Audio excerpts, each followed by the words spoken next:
के वस्ता में जंग के शोले बुझाने का मिशन पाकिस्तान फ्रंटलाइन पर आ गया। अमेरिका और ईरान को मुज़ाकरात के मेज पर लाने के लिए इस्लामाबाद की मेजबानी में अहम इजलास हुआ, जिसमें पाकिस्तान, सऊदी अरब, तुर्की और मिस्र के वज़ीर ख़ारजा ने शिरकत की। नायब वज़ीर आज़म और वज़ीर ख़ारजा इसहाक डार की दावत पर बुलाए गए इजलास में लम्हा लम्हा बदलती इलाकाई सूरत हाल का जायजा लिया गया। चारों वज़ीर ख़ारजा ने बाहमी दिलचस्पी के उमूर पर तबादला ख्याल किया है। टीका खानसानी ने हमें ज्वाइन किया है। टीका, इस हवाले से अपडेट कीजिए।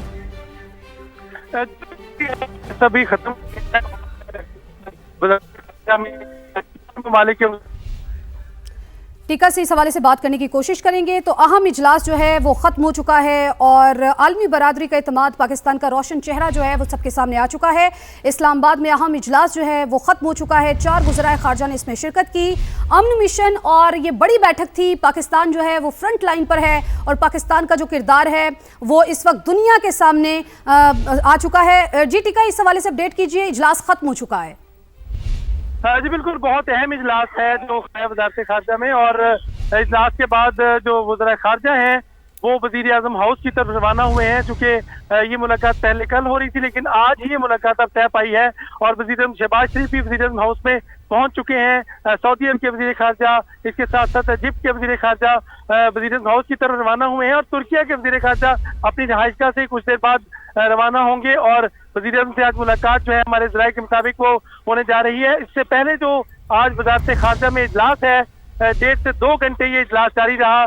पाकिस्तानी वज़ीर खारजा और डिप्टी प्राइम मिनिस्टर इसहाक डार ने इसकी सदारत की और इसके साथ साथ सऊदी अरब के वज़ीर खारजा फैसल बिन फरहान इसमें शरीक हुए और उसके साथ साथ डॉक्टर बदर जो मिस्र के वज़ीर खारजा है वो शरीक हुए और तुर्किया के वज़ीर खारजा थे वो भी इसमें शरीक थे। बामी दिलचस्पी के अमूर के साथ साथ इजलास हुआ। बहुत शुक्रिया टीका खानसानी, आपने अपडेट किया। आपसे गाहे बगाहे तफसीलात लेते रहेंगे। इसी पर मजीद बात करेंगे। हमें ज्वाइन किया है तज्ज़ियाकार मरियम फातिमा साहिबा ने और ब्रिगेडियर रिटायर्ड वकार हसन साहब ने। बहुत शुक्रिया, आप दोनों ने समा को अपना कीमती वक्त दिया।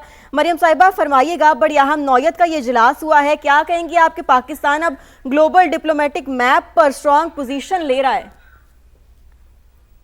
जी बहुत शुक्रिया, आपने मुझे अपने चैनल पे मदऊ किया।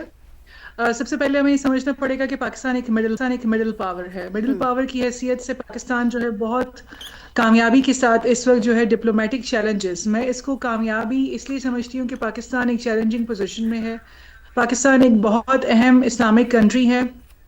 पाकिस्तान के तमाम ममालिक के साथ जो है हमारी फॉरेन पॉलिसी का ऑब्जेक्टिव है कि वो हमारे बिरादराना ताल्लुकात होते हैं तमाम मुसलमान ममालिक के साथ।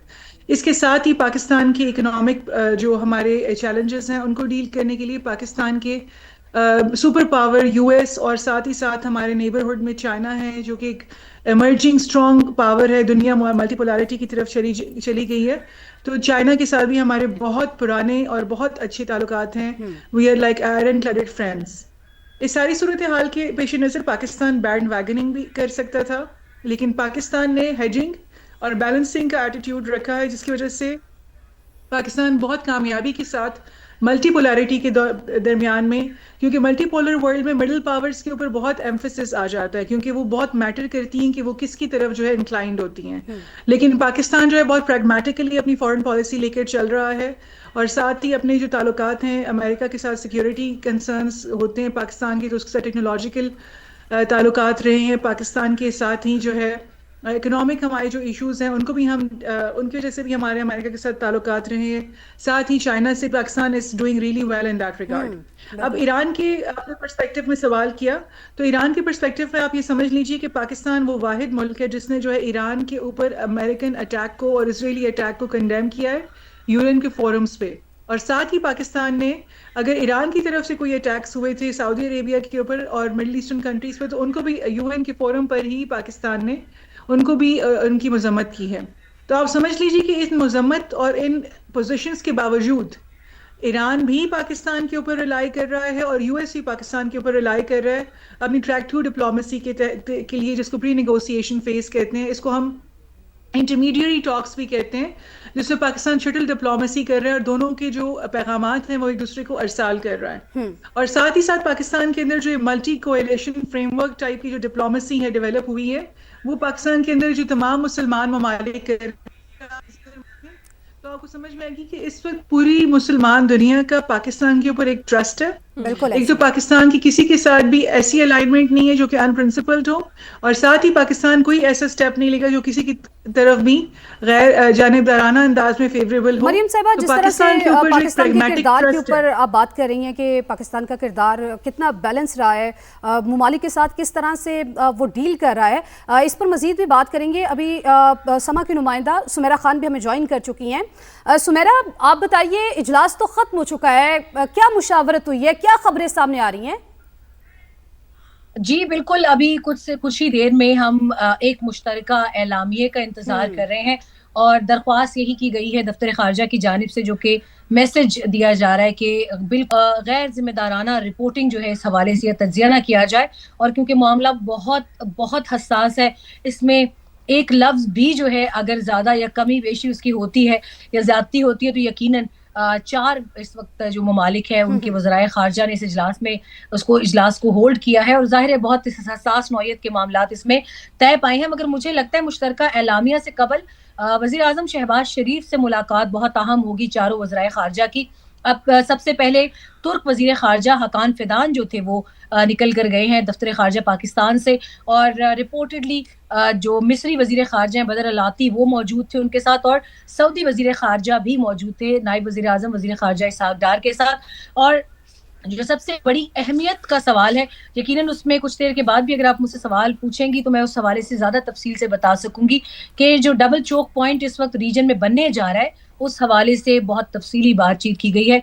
क्योंकि अगर वो सूरत हाल डेवलप होती है खुदा न खास्ता तो एशिया यूरोप सबसे ज़्यादा मुतासिर होने वाले खित्तों में होंगे, और बहुत आसानी से ये सोचा जा सकता है कि यकीनन शायद फिर सूरत हाल इन तमाम तर दोनों रीजन्स के तमाम तर ममालिक में डेफिनेटली फिर एक लॉकडाउन की सिचुएशन जो है वो क्रिएट करनी पड़ेगी। खुदा न खास्ता ऐसी सूरत हाल पेश ना आए, मगर ये सूरत हाल अगर मजीद 6 और 7वें हफ्ते में दाखिल होती है, क्योंकि इस वक्त भी इत्तलात में यही है कि ईरान की जानिब से भी स्ट्राइक्स जारी हैं मुख्तलिफ इलाकों में, इसराइल के भी और साथ में दूसरे ममालिक के भी, और इसराइल की जानिब से भी ईरान के मुख्तलिफ जो सिविल आबादी वाले इलाके हैं उसके ऊपर भी हमले जारी हैं। ईरान की जानिब से स्पेशली अभी जो फ्रेश थ्रेट दिया गया है वो यूनिवर्सिटीज़ का दिया गया है कि अगर हमारे तालीमी इदारे महफूज नहीं हैं तो इनको एडवर्सरी के भी तालीमी इदारों पर अब हमारे पास कोई चारा नहीं। ठीक है, सूरत हाल सुमेरा साथ ही रहेगा। हमारे साथ मरियम फातिमा साहिबा भी मौजूद है और वकार हसन साहब भी हमारे साथ मौजूद हैं, उनको भी शामिल गुफ्तगू करते हैं। मरियम साहिबा, आप कहिएगा कि पाकिस्तान ने एज अ न्यूट्रल मीडिएटर के तौर पर अपना जो इमेज है ना वो बड़ा सक्सेसफुली प्रूव किया है। ठीक है मरियम साहिबा, मैं आपकी तरफ भी आऊँगी लेकिन वकार साहब की तरफ पहले चलती हूँ। वकार साहब, आप कहेगा यही सवाल मैं आपसे जानना चाहूँगी कि मुझे बताएं कि पाकिस्तान ने, आपकी नज़र में आप क्या कहेंगे इस हवाले से कि पाकिस्तान ने एज अ न्यूट्रल मीडिएटर के तौर पर अपना जो इमेज है वो बड़ा सक्सेसफुली बिल्ड किया है। इसके साथ साथ पाकिस्तान अब एक ब्रिज का रोल भी प्ले कर रहा है between west and between Muslim world, ये कितना पॉजिटिव है? आई थिंक बहुत बड़ी सक्सेस है, और अगर सक्सेस को मेजर करना है तो फिर आप अगर न्यू दिल्ली से गोदी मीडिया की चीखें सुन लें या जो भी पाकिस्तान के खैरख्वाह नहीं है, दैट इंडिकेट्स कि this has been a huge success. और भारतीय जो आई थिंक कमेंटेटर्स हैं, आई वुड से जो ऑब्जेक्टिव, वो कह रहे हैं कि इट्स अ डिप्लोमेटिक कू हुआ है साउथ एशिया में and Pakistan has actually taken over the centre stage. मैं ये कहूंगा कि ये आई वुड से कि वो काम है जो यूएन सिक्योरिटी काउंसिल को करना चाहिए या यूनाइटेड नेशन को करना चाहिए। अगर इस्लामाबाद इसका हेडक्वार्टर बनता है, this is I think one is it's huge success.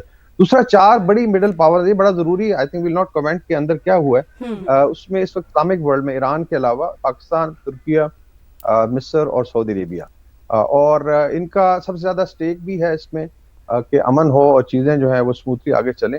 और एक और चीज जो मेरे ख्याल में एक असेसमेंट है यहाँ तुर्किया में स्पेशली, कि अभी वक्त आ गया कि ये 4 मिडिल पावर्स जो हैं ये भी यूनाइटेड स्टांस लें सिक्योरिटी से रिलेटेड, और रीजन की जो सिक्योरिटी है उसको फिर फाल भी बनाएं, और शायद कोई ऐसा मैकेनिज्म बने कि आइंदा इस तरह की चीजें ना हो। तो मेरे ख्याल में हर लिहाज से ये बड़े हैवी वेट्स हैं। अगर आप देखें तुर्किया, मिस्र और सऊदी अरेबिया, और उनका पाकिस्तान में आना, one it indicates the trust of these Nations and Islamic world and also international community. तो वकार साहब, जिस तरह से आप कह रहे हैं कि इस वक्त पाकिस्तान के ऊपर ट्रस्ट भी किया जा रहा है, पाकिस्तान के साथ रिलेशन को बिल्ड भी किया जा रहा है और उसको आगे भी बढ़ाने की कोशिश होगी, तो क्या हम कह सकते हैं कि पाकिस्तान की जो हालिया सिफारतकारी है वो मल्टी वेक्टर फॉरेन पॉलिसी का एक अमली इजहार है? और मैं ये भी चाहूँगी कि ये भी बताइए कि एक वक्त में, यानी कि बैक वक्त में, मुख्तलिफ ब्लॉक्स के साथ पाकिस्तान बड़े अच्छे तरीके से इंगेजमेंट को बरकरार रखे हुए है। बिल्कुल, यही तो आई थिंक इसकी खूबसूरती है। और मेरे ख्याल लास्ट ईयर से आई थिंक मई 2025 ऑनवर्ड्स आपकी डिप्लोमेटिक और मिलिट्री जो स्ट्रेटजी है वो एक हाई ट्रैजेक्टरी पे गई है। और भारत में यही बेसिकली डिस्कस हो रहा है कि हमें साइड लाइन कर दें, they have made an effort कि 14 साल लगे रहे आइसोलेट करने। और इस वक्त उनकी अपोजिशन कह रही है कि आपको डोर में क्या बिठाना है, आपको शायद गेट से बाहर रखा गया, यू आर नॉट देयर। तो उस लिहाज से आई थिंक दूसरा जो रिलेशनशिप है, इट्स नॉट ओनली कि इस्लामिक वर्ल्ड में एक स्टेचर है आपका being a military and nuclear power but also diplomatic power. China ने इसको फुली सपोर्ट किया है, अमेरिका भी इस तरफ देख रहा है। देखें भी अमेरिकन जो शायद अभी G7 के साथ जाकर रिक्वेस्ट करने की चीजें बहुत ज्यादा क्रिटिकल हुई हैं।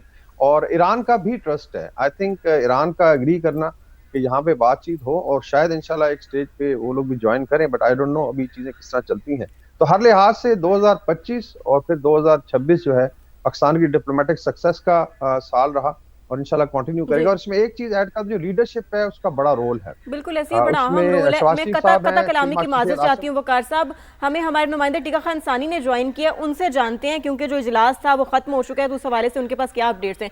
जी टीका खान सानी, हमें अपडेट कीजिएगा। हाँ जी बिल्कुल, ये 1.5 से 2 घंटे तक इजलास जारी रहा वजारत खारजा में। और अभी इजलास तो इख्तिताम पजीर हो गया है और इजलास के बाद तीनों मुल्कों के जो वज़ीर खारजा हैं वो वज़ीर-ए-आज़म हाउस की तरफ रवाना हुए हैं। और यही ज़राए का कहना है कि वज़ीर-ए-आज़म शहबाज शरीफ भी पहुँच चुके हैं और कुछ ही देर में उनकी वज़ीर खारजा की इस इजलास के बाद उनसे मुलाकात होगी। उसके बाद अलामिया जारी किया जाएगा। बहुत अहम डेवलपमेंट के एक ही दिन में एक तो इजलास, उसके बाद वज़ीर-ए-आज़म से भी मुलाकात जो है होने जा रही है। और इससे पहले तीनों वज़ीर खारजा की पाकिस्तानी वज़ीर खारजा डिप्टी प्राइम मिनिस्टर इसहाक डार से 1-on-1 भी मीटिंग हुई मुख्तलिफ मराहिल में। और उसमें तीनों मुल्कों के, पाकिस्तान के एक दूसरे के साथ एतमाद का जो है रिश्ता कायम हुआ। उसके साथ साथ शेयरिंग हुई कुछ तजावीज़ की। और इसके बाद ही जो मरकजी इजलास था, मुश्तरका इजलास, वो 2 घंटे। और यकीनन ये इससे पहले जो होमवर्क था वो सामने रखा गया वज़ीर खारजा की तरफ से, जो रवाबत थे तेहरान के साथ और वाशिंगटन के साथ, उस हवाले से भी सामने रखे गए। और दोनों मुल्कों की तरफ से जो एतमाद पाकिस्तान को हासिल है मुज़ाकरात के हवाले से और जो पेशकश के बाद उधर से रद्द अमल है वो भी सामने रखा गया। और यकीनन तुर्किया, मिस्र और सऊदी अरब की इसमें शामिल होना और आज मुश्किल वस्ता के हवाले से जो पाकिस्तान अमन की कोशिश कर रहा है, डी एस्केलेशन के हवाले से, कशीदगी कम करने के हवाले से पाकिस्तान जो कोशिश कर रहा है, उसकी आज बाकायदा शुरुआत देखी है। और आज ये पहला बाज़ाब्ता इजलास था जो ओपन इजलास था। इससे पहले तो तरपर्दा राब्ते थे पाकिस्तान के भी। ओपन इजलास से टीका आप हमें अपडेट कर रहे थे, कुछ ही देर के बाद मुश्तरका एलामिया जो है वो भी जारी किया जाएगा। टीका आपका बहुत शुक्रिया, आप हमें अपडेट कर रहे थे। वकार साहब, मैं आपकी तरफ आऊँगी, चूँकि हम लोग बात कर रहे थे पाकिस्तान के किरदार के हवाले से। समझते हैं कि डिप्लोमेटिक जो इंगेजमेंट है वो मुस्तकबिल में पाकिस्तान के लिए जियो इकोनॉमिक डिविडेंड्स ला सकती है।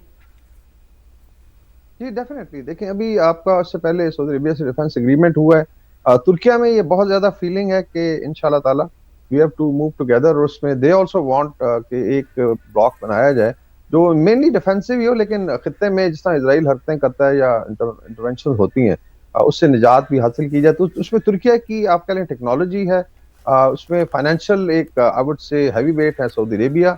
मिस्र के पास दोनों चीजें हैं, टेक्नोलॉजी भी है और मिलिट्री पावर भी। और पाकिस्तान जो एक गारंटर है खित्ते में स्टेबिलिटी का और न्यूक्लियर अम्ब्रेला भी आई थिंक प्रोवाइड कर सकता है अगर जरूरत पेश आए। तो उसमें ये चीजें आई थिंक जो इकोनॉमिक डिविडेंड्स हैं डेफिनेटली अभी इस वक्त वॉर टाइम में पूरी दुनिया जो है इस चैलेंज को, आपको पता है भारत में भी पहले किलोमीटर में लाइनें होती थी, अभी दिनों में गिनी जा रही, 5-5 दिन लग रहे हैं, तो लोग मर रहे हैं शायद वहां पे गैस के लिए। तो ये आई थिंक जब फेज खत्म होती है क्राइसिस का, उसके बाद we are going to look at huge economic impetus Pakistan में। अभी आप देखें कराची की पोर्ट और ग्वादर की पोर्ट हाईलाइट हुई है कि गल्फ में अगर टेंशन होती है तो ये ऑल्टरनेट पोर्ट्स हैं, जो बेसिंग है, जो दे सकते हैं। चाइनीज आर इंटरेस्टेड कि जो है सीपेक को फेज 2 लॉन्च किया जाए। सऊदी इन्वेस्टमेंट इंशाल्लाह आएगी और तुर्किया पाकिस्तान की जो आई थिंक टेक्नोलॉजी में और ट्रेड में प्रोग्रेस है वो आगे बढ़ेगी।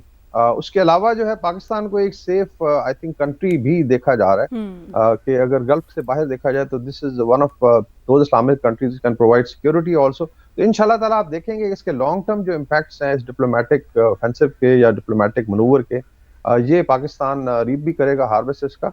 और इसमें it's a win win situation for everybody. देखिए अभी गल्फ में अगर इंस्टेबिलिटी रहती है और अगर सिक्योरिटी का ऐसा मैकेनिज्म बनता है कि आइंदा हम इस चीज को चेक कर सके, तो फिर ये एक म्यूचुअली बेनिफिशियल रिलेशनशिप होगा। तुर्किया को ऑलरेडी थ्रेटन कर चुका है इजराइल। उनके पुराने जो प्राइम मिनिस्टर हैं नफ्ताली बेनेट, उसने बड़ा ओपनली कहा कि यू आर नेक्स्ट ईरान। तो ये एक फीलिंग है कि जॉइंटली आपने सिक्योरिटी को भी देखना और साथ साथ इकोनॉमिक डेवलपमेंट और इंडिपेंडेंस भी बढ़ेगी।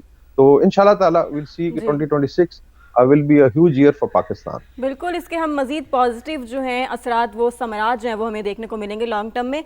सुमेरा, आप कहिएगा कि इस इजलास के जरिए पाकिस्तान ने जो एक लीडरशिप वैक्यूम था उसको भी फिल किया है? वैक्यूम जो है वो फिल हुआ है, और यही वजह है कि आपके पड़ोस में इतनी चीखो पुकार मची हुई है कि आपके जो एक बदतरीन एडवर्सरी हैं और उनके वजीर खारजा जो खुद को बहुत सीजन डिप्लोमैट कहते हैं, वो बदतरीन तरीके से एक्सपोज हुए हैं अपनी इंतहाई एक बदतरीन बदइखलाक जबान के हवाले से। पूरी दुनिया ने उनको उस पर जो है वो they have taken him down. बल्कि पूरी दुनिया की क्या बात करें, खुद हिंदुस्तानियों का सर शर्म से झुक गया है कि जिस तरह के अल्फाज उन्होंने इस्तेमाल किए। तो ऐसा तभी होता है कि जब बहुत हीट पहुंची हो, और हिंदुस्तान ऐसा मुल्क है जिन्होंने हमेशा हर मामले में, खासतौर पे उनको जो ताना दिया जा रहा है कि यूक्रेन और रशिया के मामले में तो आप कूद कर आए थे, उसमें आपके अपने मफादात थे। अब जब ईरान में सिविलियन जो है वो लोग उसमें वो शहीद हो रहे हैं, बच्चे शहीद हो रहे हैं, बूढ़े शहीद हो रहे हैं, खवातीन हो रही हैं, और दूसरी जानब जीसीसी कंट्रीज के अंदर इंतहा के वो जो है वो एक वायलेंट जो रिटेलिएशन है ईरान की जानिब से, उसका निशाना जीसीसी कंट्रीज में भी अगर बने, उसमें पाकिस्तानी भी शहीद हुए। यूएई में आप देख लें पाकिस्तानी शहीद हुए, और इसी तरीके से कुवैत, बहरीन, कतर, ये तमाम तर मुस्लिम ममालिक हैं।